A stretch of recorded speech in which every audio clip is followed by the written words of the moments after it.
کہانی الو اور ننھی چڑیا۔ ایک دفعہ کا ذکر ہے کہ ایک چھوٹی سی چڑیا صبح سویرے ایک درخت کی شاخ پر بیٹھی گنگنا رہی تھی۔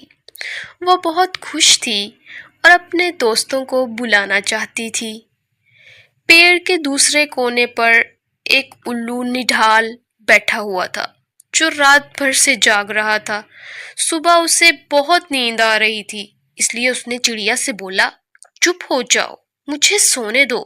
چڑیا مسکرائی اور جا کر الو کے پاس جا بیٹھی اور بولی، الو بھائی، صبح سب کو جاگنا چاہیے، نیا دن شروع ہوتا ہے نا۔ الو سوچنے لگ پڑا، پھر ہنس کر بولا، ہاں تم ٹھیک کہتی ہو، میں بھی تھوڑی دیر کھیل لیتا ہوں۔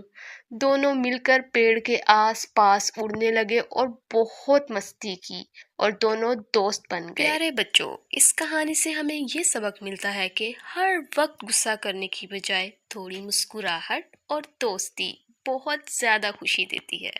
مزید بچوں کی کہانیاں دیکھنے کے لیے چینل کو سبسکرائب کریں۔ شکریہ۔